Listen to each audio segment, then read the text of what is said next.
Grace to and peace from Jesus Christ our Savior. Please be seated.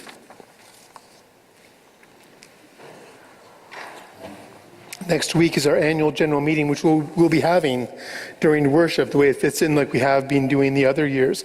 And I want to share my report with you today, kind of a fleshed out version of what you read in your bulletin of reports. It's kind of a State of the Union overview that's been going on over the past year.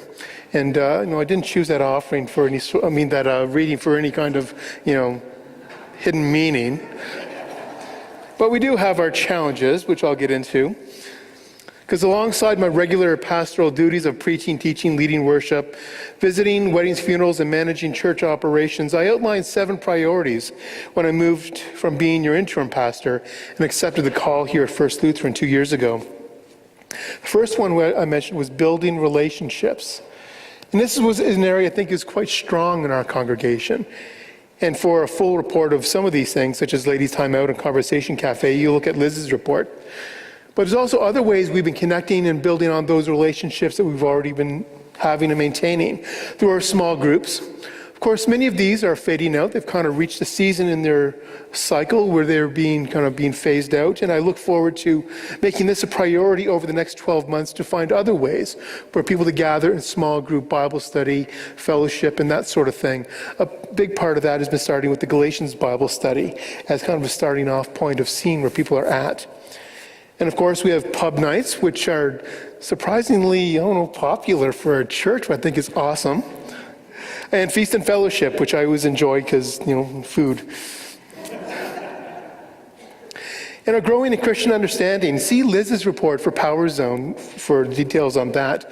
And one area I want to talk about is youth. This has been a bit of a challenge for us over this past year. A few years have been going on. We're looking for ways to revamp this program, see what the needs are, see what people can commit to with both parents and youth. And we're looking at the younger generation of confirmation students, as well as Power Zone kids who will be moving up into youth age as we think about how we're going to move forward with this ministry. And of course, I'll also mention Galatians Bible study, which started October 10th, and it'll have 2 more weeks to go. Then we'll talk about where to go from there. Another one is growing spiritually. Very important for us as a church, right?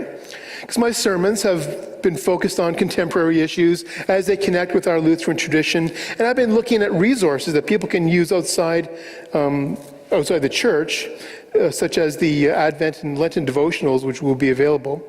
The Our Daily Bread and Eternity for... Who subscribes to Eternity for Today? Who reads Eternity for Today? Then you just missed a week's worth. Oh, thank you, Lorraine. You just missed a week's worth of amazing devotions. Yes, I wrote them. And I'm looking, Jeremy and I are looking at ways we can use the app better to help people engage with daily prayer and reflection. Growing revenue. Let me take a drink here. There's a lot going on in this area. I'm going to be calling the building committee together in the next week or so to kind of get their input as to what's been happening in this. This chunk of land over here is green space by the playground. Well, there's a group called Flower Pot. They're a childcare business. They're a day home. They're in the process of preparing to put a modular building in that space. And they are looking for a 25-year lease. So we're looking forward to that. We have a meeting with them this week on that. And over here, I don't want to jinx this, but we're in the beginning stages with Aspen Hills Montessori School. They want to use the whole thing. That's 20,000 square feet. And so I said, really, you want the whole thing? And she goes, well, go big or go home, right? Hey, so, okay. So she got the okay from the city. We were told initially that there's no more schools allowed being built west of 69th Street. And of course, that's right on there. So we were told no, but she was told yes. So we're going to be starting the process with that, which I'll be welcoming the building committee's input on that. And this coming year, I'm going to be a little more aggressive in finding new revenue sources. Because last summer, it was especially dry. And we had a bit of trouble, actually a lot of trouble meeting our expenses during July and August. And the cell tower out there will be losing that revenue at the end of around this time next year. And that's a significant amount of money that we'll be losing because that was a 5-year lease. When I got here, I turned that over to another organization from TELUS, I can't remember the name of the group, who took over the lease and paid us 20 years of lease money over 5 years. And so that helped us out significantly during our time, last 4 or 5 years, but that's coming to an end. We ought to make up that shortfall. And also, as I'll mention later, took a significant hit of funding from the United Way as they restructured their whole funding model and how the Financial Empowerment Collaborative will be rebranded. But as I also said when I accepted my call here to First Lutheran, that one of my goals for my time here is to create enough revenue streams to cover the church's overhead so that your offering will go straight to mission where it will make the best impact. And of course, this will be a challenge, but we're in the right direction. And I trust that the God who provides to open opportunities for us to raise revenue while serving the community. The two are not mutually exclusive. The other item, number 5, is growing attendance. Attendance is up and down. We're in that kind of bit of a season. A lot of you are retiring, and for some reason you want to travel during that time, and so that means our attendance is going to be down, right? If you're only stuck in the city, things would be a lot easier. And I encourage you to invite your friends and neighbors and family to worship here at First Lutheran. All the evidence and study shows that it's not me who invites who makes the greatest impact, it's you who invites that makes the greatest impact in bringing people into our congregation. So I encourage you to invite your friends and family to be part of this family of faith. A big one, this is the one that Bishop Larry had asked me to focus on when I arrived, was growing in outreach and community partnerships. Of course, we have In From the Cold, and that's been ongoing. Thank you to all the volunteers that have been participating in that, and we always look forward to other volunteers participating. Our tax clinic ministry. I know some of you are asking, what's a tax clinic? That was what I asked when folks asked me to do this with them. Our tax clinic ministry, as many of you know, and Wayne Kopcha has been a big part of it, as well as our Lisa Marie McDonald, who's been our staff person on this, is we provide tax filings for low-income people at various public libraries around the city, in 12 different libraries. And I think we've had 40 tax clinics this year. That's up from 12. And we've gone from 43 volunteers to roughly between 150 and 200 volunteers.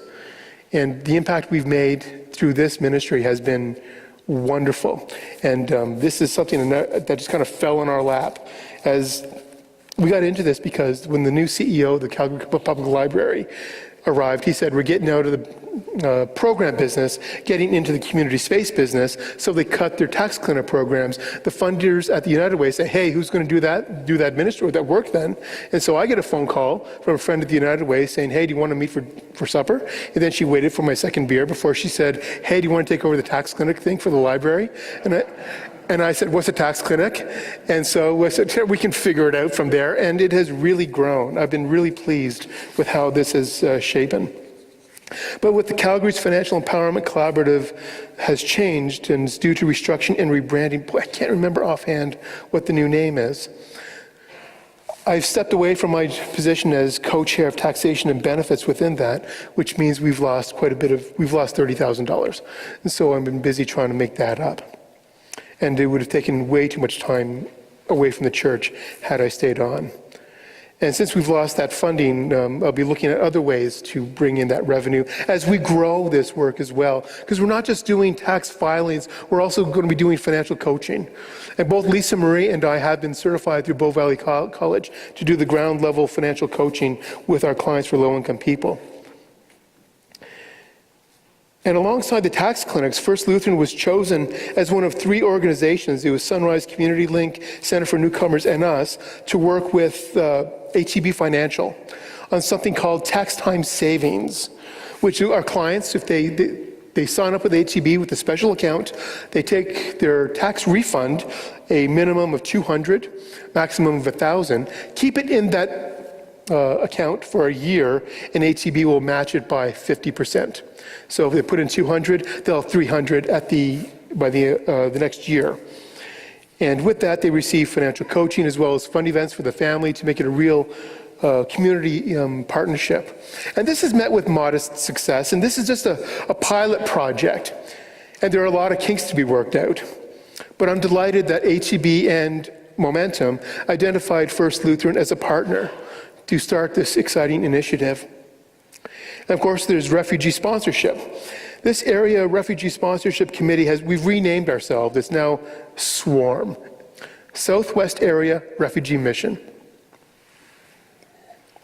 The number of families we're helping are growing. We've officially sponsored one family, but we're helping 5 and now 6 families, and another family coming next year. This has been a success story. Lutheran churches in Calgary historically have not played well together. And for most, if not all, I can only think of one congregation who's not contributing in one way. Every congregation, except for one, is participating in this ministry in one way, shape, or form. And this wouldn't have happened 5 years ago. And so I'm delighted to see that God is bringing churches together to work for a common goal. Hope and safety for refugees. This is something I created with Petros Johannes, whom you'll meet in the next couple of weeks. We're partnering with the Mennonite Central Committee to sponsor 15 refugees in 2019. The papers are completed for the sponsorship, and we are applied to become our own sponsorship agreement holder. The reason why we're not working with the southwest area of this group is because there was a question of liability and that sort of thing, so we decided to strike out on our own. And his model is a little bit different. Instead of a refugee family coming and we put them in a house and they take English lessons and they spend a year kind of settling in, Petros won't have it. He was a refugee himself. He wanted to work right away. He's finding these refugees, jobs right away. And so as soon as they arrive, they have a place to live and they have a job to go into, which relieves the financial burden from the group and provides them with a sense of meaning and self-determination as they arrive. Because Petros said upon arriving in Canada, he said the worst thing was just sitting around for a year, not allowed to work. And he says, why not? So this is part of his job, is finding jobs for refugees as they arrive. And we're growing in our seniors ministry. Well, we're actually kind of holding steady. We're presently providing worship services at 4 seniors care facilities in Calgary, and this could easily turn into a separate full-time ministry, as there is a tremendous need in the community that is not being fulfilled. And I'll say more about this when I talk about my work with the Alberta Pastoral Care Association, but people are hungry for pastoral ministry, for worship services, for chaplains, for caring ministries within care facilities. And with that, the Brenda Stratford Foundation Dementia Friendly Communities initiative. See Liz's report for more of that.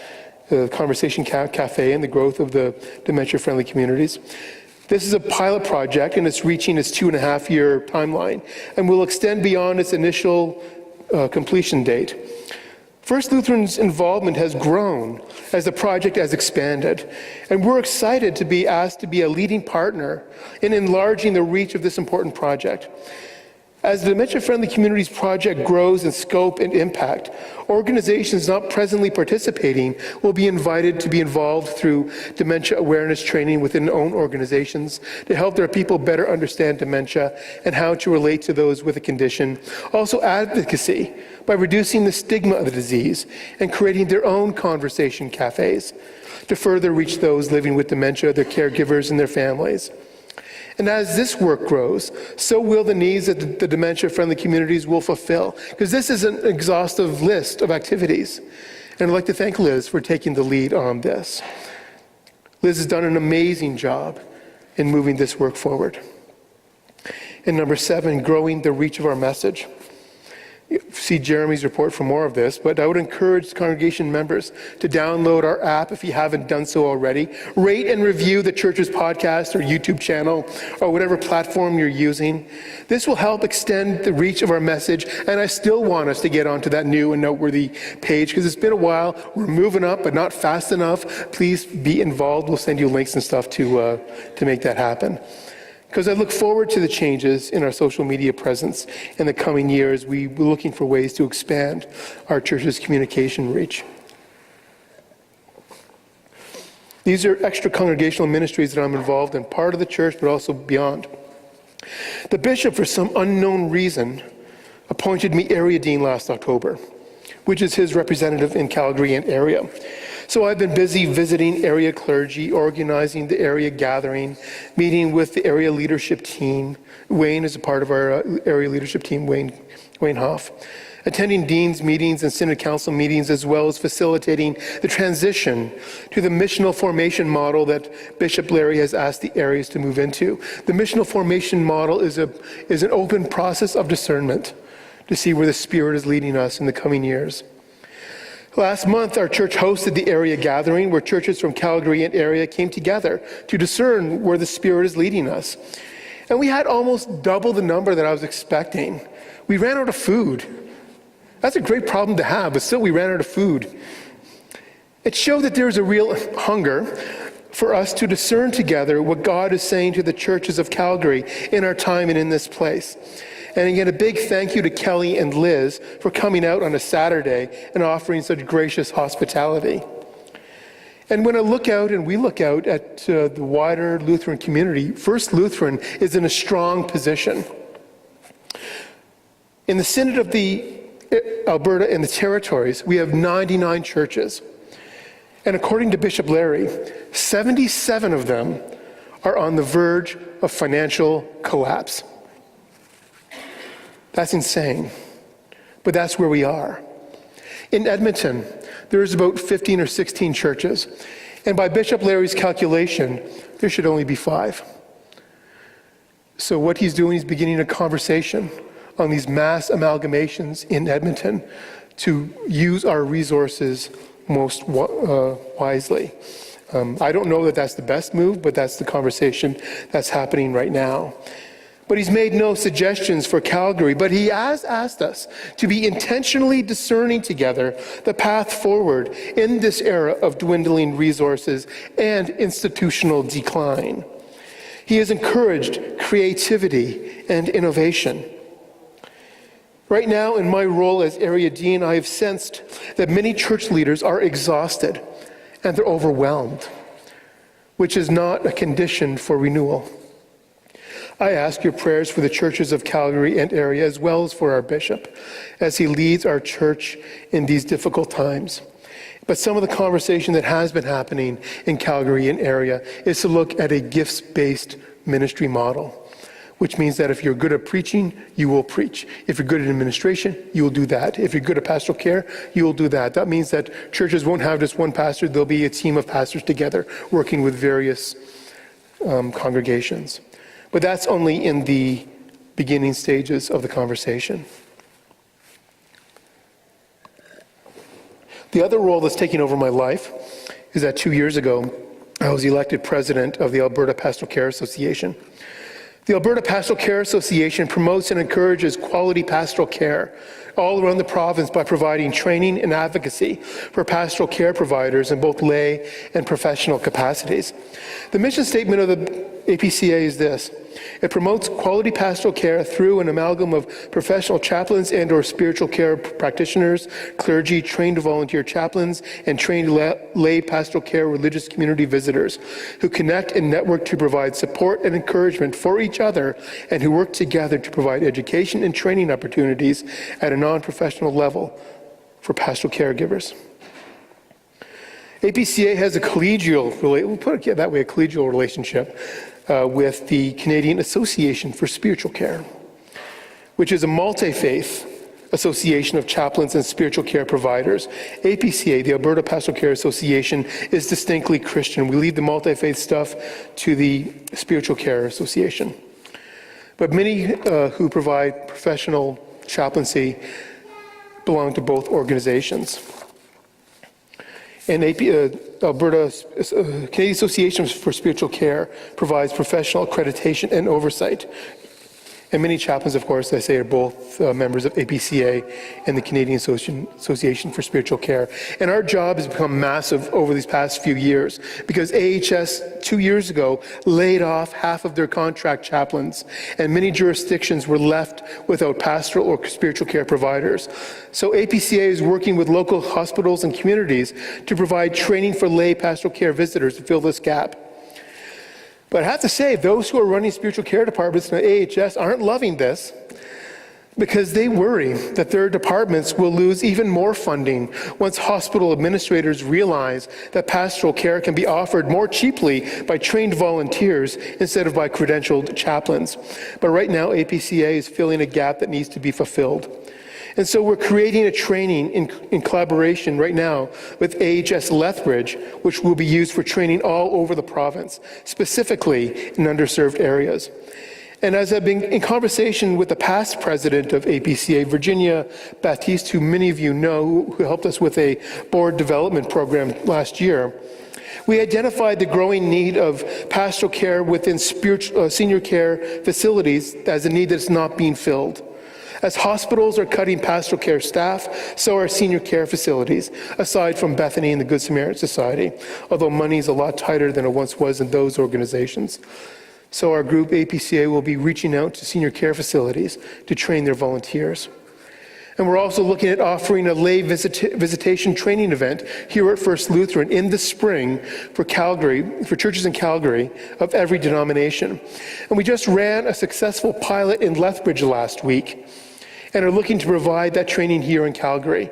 And here at First Lutheran, this will replace our Stephen Ministry program, which I have found to be a little outdated, so we'll be using APCA's training format and accountability program instead. And the last group we identified as in need of our services, pastors who've gotten lazy. Haven't picked up a book or taken a pastoral care course or worship since they left seminary. For the record, I go to 1 or 2 every year. We'll be providing updated training. And now we're preparing for our 50th anniversary celebration in May 3rd and 4th of 2019. And I've asked the board to have the details locked down by December 1st. We're still looking for a speaker. Any ideas? Let me know. I almost said Brene Brown. This close, which is out of the country. And Synod Study Conference, the bishop again appointed me chair of this committee 2 years ago. This is the yearly conference for the first week of February in Canmore every year, and right now we're busy preparing 2019. The speaker is Dr. Caroline Lewis from Luther Seminary, Minnesota, who will be speaking on preaching in a Me Too and Church Too world, which is very current. Then we also have Joel Thiessen from Ambrose up the street. He's coming to share his research on what makes for a flourishing congregation. And Lutheran Campus Ministry.